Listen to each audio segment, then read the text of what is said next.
Have you ever wondered about exploring polygamy? Not for pleasure, not for power, but to understand what it means to love and be loved by many all at once.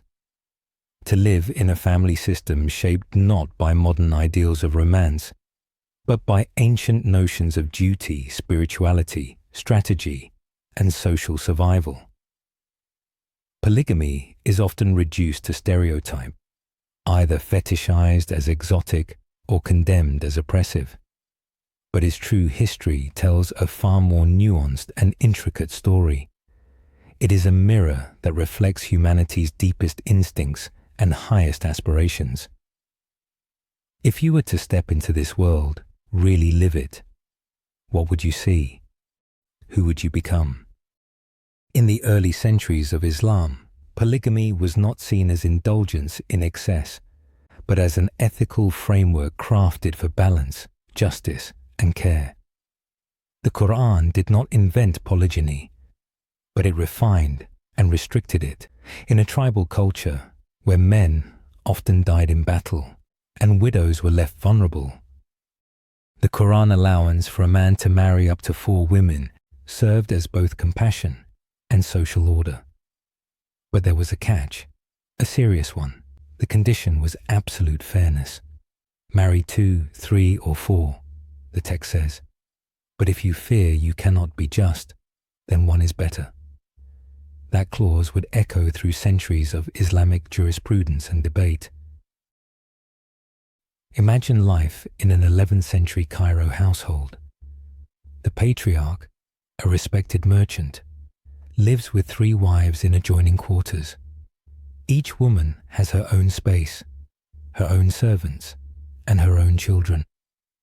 On the surface, there is peace, but beneath it flows a quiet tide of diplomacy, strategy, and subtle competition. The wives manage not only their households, but their influence over the husband, over the future of their sons, and over the inheritance laws that will shape the family's fortune. There is affection, yes, but also calculation. In this system, women were not always victims, nor always empowered.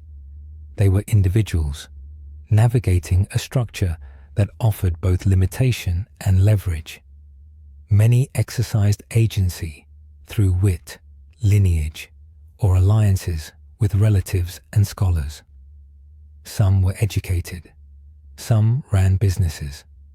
Others, isolated by gender norms or manipulated by co-wives, suffered in silence. And for the husband, justice was more than financial parity. He was required to divide time equally, show no favoritism, and maintain a household free from tyranny. Failing to do so was not just morally wrong, it was grounds for divorce, shame, and social censure. Islamic jurists wrote volumes on the minutiae of these marriages. How should a husband rotate nights? What if one wife fell ill? Could she donate her night to another? What if jealousy turned to slander? These were not abstract questions. They were lived realities. Entire legal traditions sought to regulate love, or at least manage it, with a precision that feels both foreign and familiar. We recognize the struggles. How do we balance affection with obligation? How do we keep promises when our emotions are torn? While Islamic law framed polygyny as a responsibility rather than a reward, in the courts of kings and emperors, polygamy took on a more imperial hue, transforming from social duty into dynastic strategy. Now imagine the Ottoman Empire in the 16th century. Behind the towering gates of Topkapi Palace in Istanbul lies the imperial harem, a place cloaked in mystery, feared by the public, and misunderstood by history. Far from a place of leisure or hedonism, it was a political crucible. The women who lived there, often enslaved, sometimes noble-born, were not merely passive companions. Many became advisors, educators, and mothers to future sultans. They studied politics, language, and the Quran. They learned the fine art of influence. One such woman, Hurrem Sultan, originally Roxolana, a Christian slave, was brilliant, strategic, and unwavering. Her ascent within the harem was not through seduction alone, but through loyalty, cunning, and intellect. She shaped imperial policy, corresponded with foreign leaders, and established charitable institutions that survive to this day. In her story, we see the paradox of polygamy under empire. Women constrained by structure, yet mastering the very systems meant to contain them. In China, the imperial harem was a world within a world. In the Forbidden City, concubines were selected through rigorous examinations and family negotiations. Once inside, they lived in a hierarchy so precise it was charted like military ranks. The empress held court over dozens, sometimes hundreds, of women. A concubine's fate could rise or fall with a single child.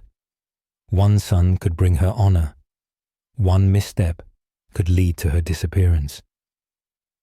Behind the silk curtains and lacquered doors was a game of survival. For the emperor, these women were not only companions, they were chess pieces in a grand narrative of succession, alliances, and national destiny. Polygamy in royal courts was rarely about love. It was about continuity. Who would inherit? Which mother's son would reign? Which woman would steer the ship of empire from behind the veil? These were questions of geopolitical consequence. But even in these halls of power, personal emotions were never far away. There were betrayals. There were alliances between wives. There were suicides, rebellions, murders. Polygamy at this level was not an indulgence. It was a war disguised as a family. In the deserts of the American Southwest, communities like the Fundamentalist Church of Jesus Christ of Latter-day Saints continued the 19th century Mormon practice of plural marriage long after the mainstream church abandoned it. These were not the glittering harems of Istanbul or Beijing. These were remote towns, self-segregated societies with rigid gender roles and an insular worldview. In places like Colorado City and Hilldale, girls were married young, sometimes to men decades older. Choice was often a shadow. Dissent meant exile. For these communities, plural marriage was not cultural but theological. They believed it was essential for salvation, that the more wives a man had, the greater his heavenly reward. But what emerged over time was not spiritual transcendence, but authoritarian control. Prophets like Warren Jeffs used polygamy as a tool of dominance, over women, over children, even over rival men. Families were split, property was seized, and abuse was rampant. In this setting, polygamy was no longer about care or continuity. It became coercion cloaked in faith. When the law intervened, it uncovered stories that shocked the nation. Forced marriages, child brides, secret births. The structure, once divinely inspired, had turned toxic. But not all modern stories are stories of decay. In parts of West Africa, it is often a marker of social status and economic strength. Some women, far from being coerced, enter plural marriages knowingly, for companionship, for financial support, or for cultural continuity. In many cases, wives form tight bonds, co-managing households and raising children together. Co-wife solidarity can be as powerful as romantic love. But tensions exist. Jealousy, favoritism, and competition over resources are real. Some women feel empowered, others feel invisible. The emotional landscape is as varied as the human beings inside it. In contemporary cities, From Nairobi to Accra to Lagos, modernity complicates tradition. A young woman with a university degree and career aspirations may still find herself considering polygamy, not because she must, but because she sees it modeled in her family or religious circle. Sometimes love leads her there, sometimes survival. The lines blur. Urban polygamy takes new forms. Legal ambiguity, secret second households, unspoken arrangements. The question becomes not, do you accept it, but how do you live with it? And then, in the global West, a new frontier emerges. Not polygamy, but polyamory. It is not about marriage or inheritance, but about freedom, identity, and self-expression. Among artists, technologists, and academics, people are crafting relationships that reject exclusivity altogether. Multiple partners, all consensual, with no hierarchy. Some call it ethical non-monogamy. Others call it love without chains. Unlike traditional polygamy, polyamory demands complete transparency and emotional labor. There are no models to follow, only conversations to navigate. For some, it is liberating. For others, exhausting. Legal systems are beginning to catch up, slowly. Canadian legal scholars debate the constitutional rights of plural families, but the law moves cautiously, and the public remains wary. For all our talk of progress, the idea of one person loving many still unsettles us. So what would it be like to indulge in polygamy? Not the fantasy, but the full reality. You would not just be managing relationships. You would be managing power. You would be balancing love and jealousy, freedom and responsibility. You would be entering a world where intimacy is never private, where every choice echoes through a web of lives. You would be participating in something ancient, controversial, and deeply human. This is not a simple story. It is not good versus evil, or liberation versus oppression.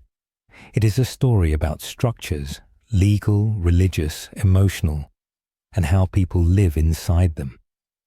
It is about survival and adaptation, pain and possibility.